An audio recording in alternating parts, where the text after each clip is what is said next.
I was watching CW's special for its new show, Legends of Tomorrow, and it's special for the Batman v Superman Dawn of Justice movie that's supposed to be coming this March. And as I was watching both of these specials, I saw something disturbing when I heard the creators speak about their new projects.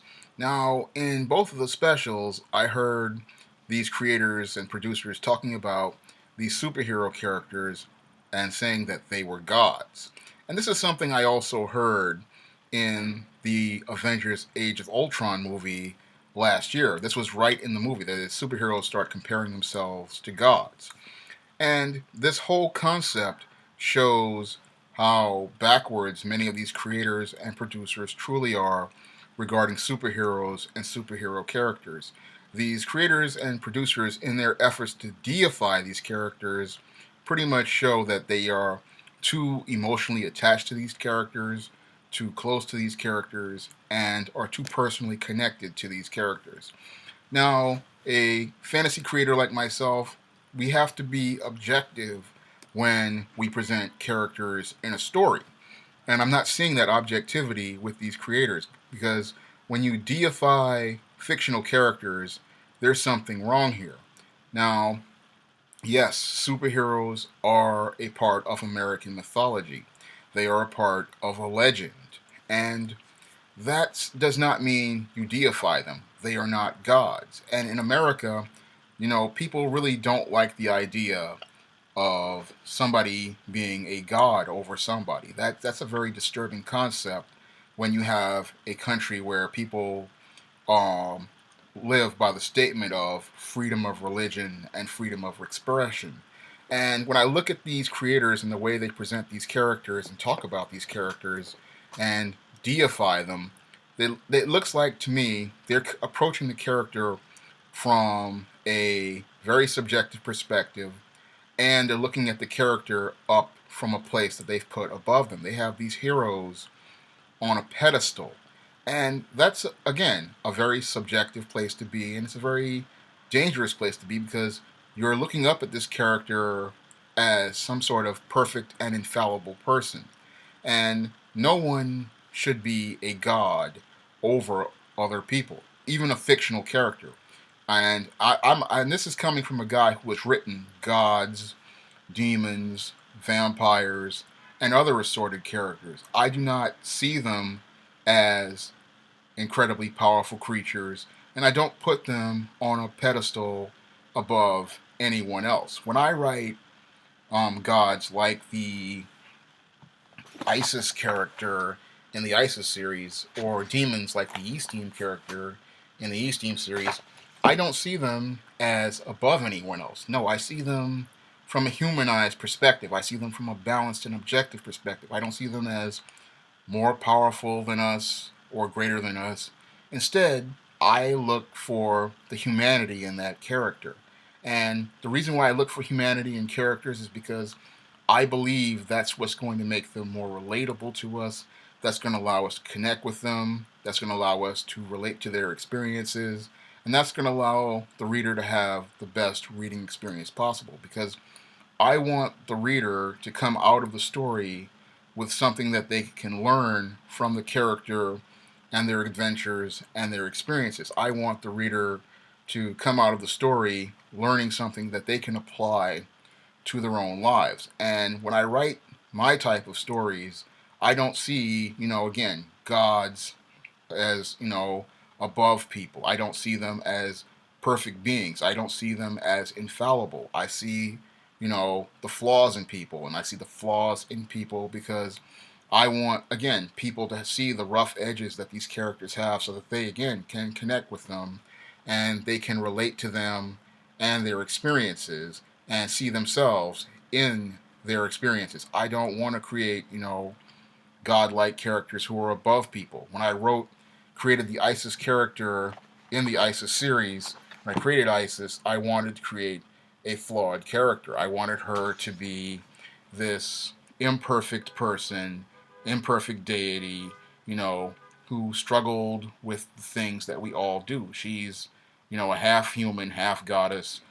She's a daughter of Osiris. And what makes her great is her humanity? What makes her great are her character flaws. I mean, when I created this character, I wanted to create somebody who had a feeling sense of inadequacy, someone who was awkward, someone who was she wasn't the picture of beauty. She was supposed to be a skinny, awkward, woman with a big head full of frizzy hair, and had a voice that wasn't this perfect goddess voice. She was supposed to be the anti-goddess. She wasn't supposed to be perfect. And in contrast, her sister Eastine, who was the demon, was supposed to be this incredibly beautiful woman, but on the inside, she was flawed too in that um, you know, she was a really intelligent person. She's a nerd, basically.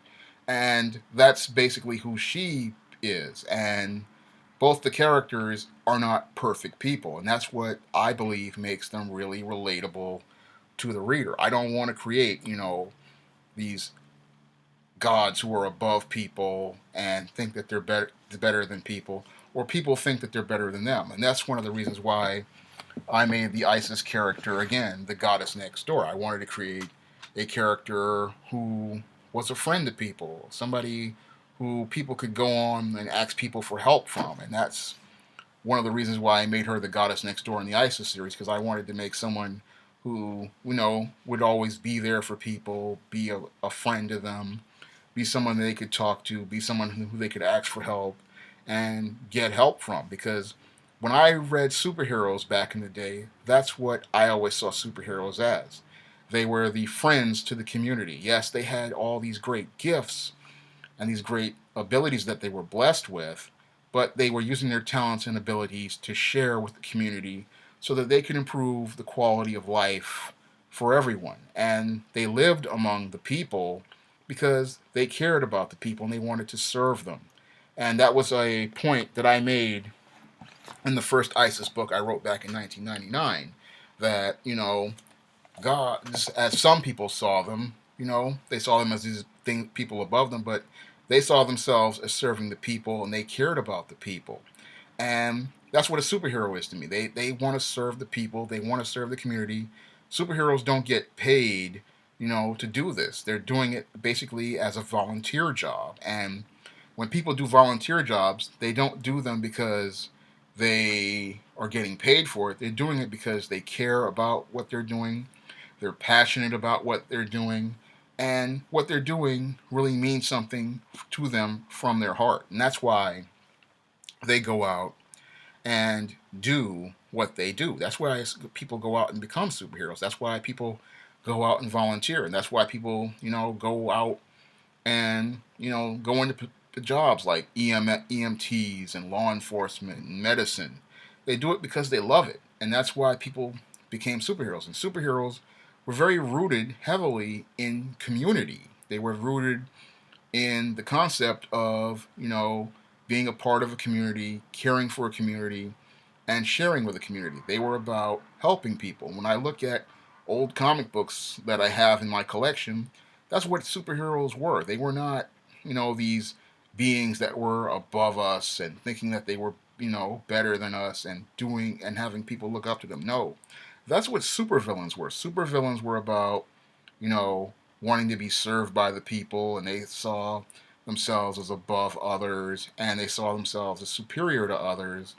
And when I look at, creators who look at superheroes from that perspective, they're not looking at it, from the right lens. They're seeing things from a supervillain perspective. Supervillains, again, see themselves as above others, better than others, superior to others. They believe that they are going to be the gods above society, and they're going to dictate the terms of society. And when I heard these producers saying that superheroes were gods, I said, these guys are really on the wrong track. They really do not understand, the concept of heroes, and they don't understand the concept of, what it means to be a superhero, because that concept is something that you have to understand before you write a single word. You have to really understand that concept from an objective perspective. And as a creator, I sat there for 20 years learning about this, and I said to myself, when I heard this special, I said, these guys are on the wrong track. When I do, heroes, These are people who want to help people. These are people who want to use their gifts and abilities to improve people's lives. These are people who want to use their powers to protect people. And they understand that, it's not the powers that make them great, it is the motivations, is the content of their character that makes them great. And I feel that internal character traits, that's not really being explored, you know, in a lot of the superhero concepts today. Yes, these films are entertaining and great, and these TV shows are entertaining and great, but we're not getting to the human, aspect of it. And that was one of the things that, I tried to do when I really started getting into the fantasy genre when I wrote The Temptation of John Haynes. When I wrote The Temptation of John Haynes, I really wanted to explore, the humanity of these characters. And that's what I tried to do with both the John Haynes and the East Team character. With the John Haynes character, I tried to explore how this outsider, this misfit guy who people all rejected, became more of a hero because of his example regarding the content of his character. And with the East Team character, I wanted to show how, John's example had an impact on her. And she, because she sees, his courage and his character, she becomes inspired by it. And she's this demon, and what she learns is how to take her personal power back. Because she's on this quest to get power, but as she goes on this quest, she starts to rediscover her humanity. And because she starts to rediscover her humanity, by seeing John's example, she starts to see that she can take her personal power back, and she doesn't have to, go on compromise herself to achieve this title of ladyship. And in a twist of irony, she becomes a lady by showing, you know, her character, by showing honesty, by revealing the truth about herself to the John character. And when she reveals the truth about herself, she shows, what really makes her a lady. And that's what I was trying to show with those two characters, you know, how people can take their personal power back, how they can really, how a hero, doesn't have to be super powered to have to show an example of good. They can just by being there and being that example, they can, have an impact on someone. And that was what I tried to show in that story. And then a lot of people, they think that, heroes are these people with incredible powers or fantastic adventures. No, this is the type of story that I was trying to tell, with this Temptation of John Haynes. And when I started, segueing into the ISIS series, I also try to, try to tell those type of human stories. Um, I tell a similar story like that in the upcoming ISIS Imitation of Life. Now, in that story, which is set in the 1930s during the Jim Crow period, we see what makes ISIS a great character, and it's not, superpowers. It's basically the content of her character, the love and compassion she has on people, the caring that she has for people, the willingness to, not do things because it takes greater character to not do something than to go do something. Because during the Jim Crow and the Civil Rights period, you had a lot of black people experiencing racism and discrimination, and it takes more courage to not um, let yourself go down to that level and be with those racists and engage in their behavior.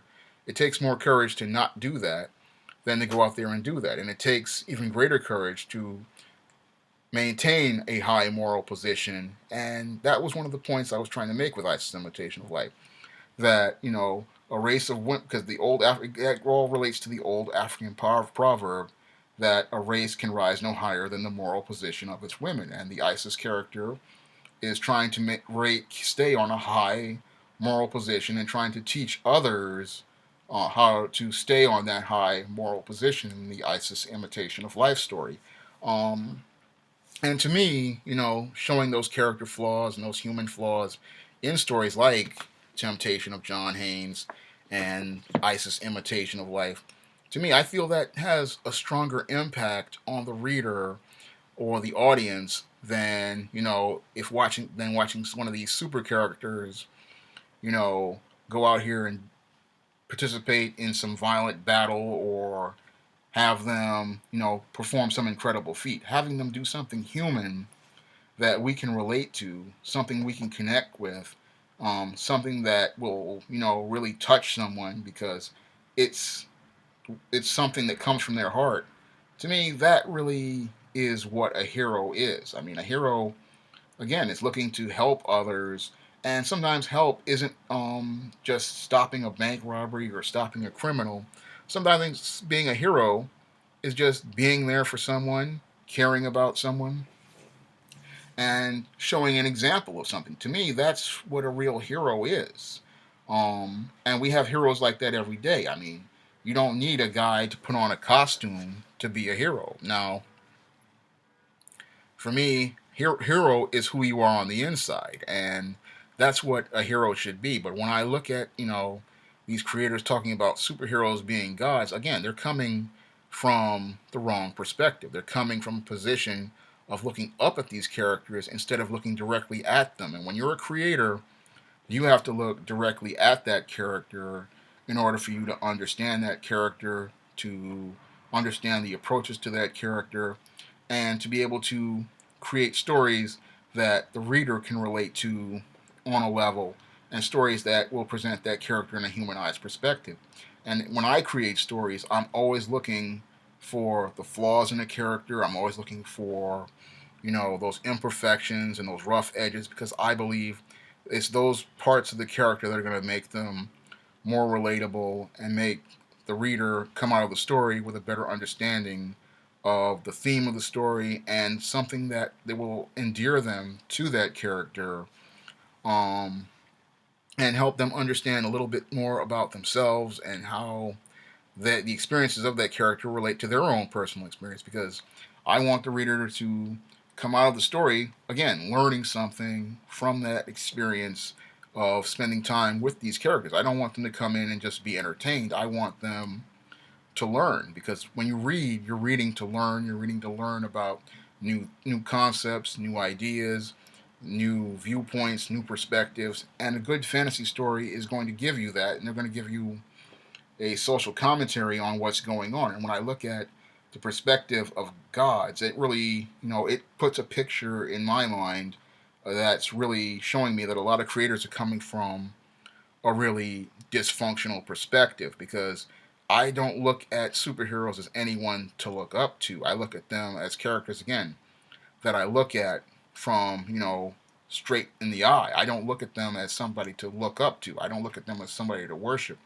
And that's the perspective that these guys are coming from. I look at them as flawed, imperfect people who are out to, make an effort to, in spite of their personal and human flaws, go out and make an effort to improve the quality of life for people around them. They want to use their gifts to go out here and try to help people. They want to do that even in spite of themselves and in spite of their issues. They're going to try to, persevere and try to make life better for everyone. This is not about, they understand that it's not about them. It's about what they want to do, and it's about, doing the right thing, because for them, doing what is right is the most important thing. And I'm not seeing that, from these perspectives. When you come from a perspective of seeing a hero as a god, you're coming across, from a very again, another dysfunctional point of view. And I look at that, and I can really, tie that into what I learned about simps and nice guys, and how they didn't really have good relationships with their fathers. Because when you don't have a good balanced relationship with your father or male figures in your life, you're going to come across and start, you know, deifying imaginary characters and presenting them as superior and better.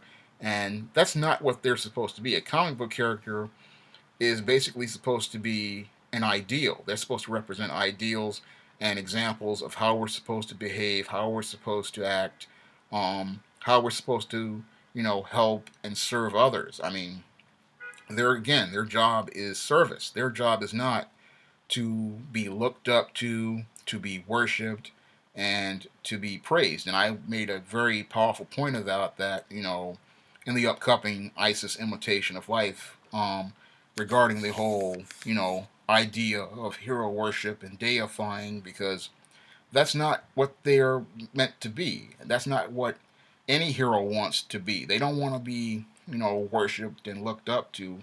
They see themselves again like the old 1978 Superman, when Christopher Reeve said he's just a friend. He just wants to help. And the same thing that Bob Parr said in The Incredibles. He just wants to help. Um, and that's what help is. Help just means, support. And supporting people means you help them get to a point, and then they have to take on to pick up the pieces and move on from there. That's the difference between a human being who helps you and is a friend, and a character who is a god. A god looks over people and wants to control them, wants to bully them, and wants them to go their way. Whereas a hero, is somebody a person who supports you and says, I'm going to do up to this point, and then the rest is up to you. And that's what, I see superheroes as. I see them as, if there's something that's beyond other people's ability to do, that's what we come in. But then the rest of this is up to you. And I don't see that from people who see superheroes from that whole godlike perspective. When you see that from that godlike perspective, you're coming at them and, again, looking up to them and seeing them as these aloof overlords who stand above humanity and believe that they are better than humanity. And that strips away, the best parts of those characters, because as I've always said, that the superhero, the best parts of them is their humanity. It's us seeing those flaws. It's us seeing, those limitations, and then watching them overcome their flaws and the limitations.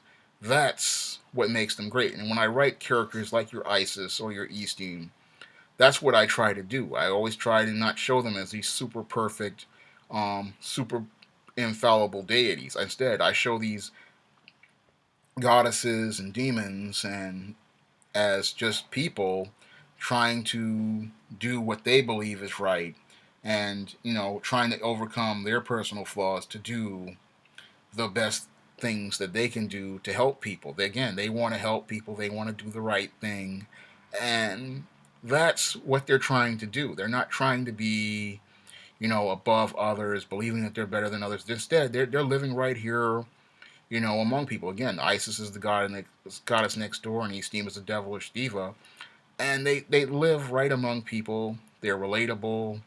Anyone can identify with them, and I feel that those are the best parts of the character. Are their flaws? Are their awkwardness? Is there inadequacies? Um, is the goofiness? Those are the parts that I believe would endear somebody to someone. And when I approach fantasy characters, I always approach them from that humanized perspective. And I believe approaching them from that humanized perspective, you know, is the best way to make them, again, relatable, identifiable, and allow that reader to really connect with them and see their experience through the eyes of this character. That's all I have to say for this video. You can pick up books like The Temptation of John Haynes in paperback and on Kindle on Amazon.com. You can also pick up the original ISIS on Amazon.com.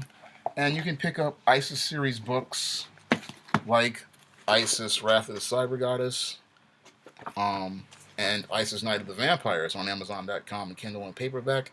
And you can pick up E-Steam series books like E-Steam Undercover on Amazon.com and Kindle and paperback. Again, that's all I have to say for this video. You can comment, rate, and subscribe.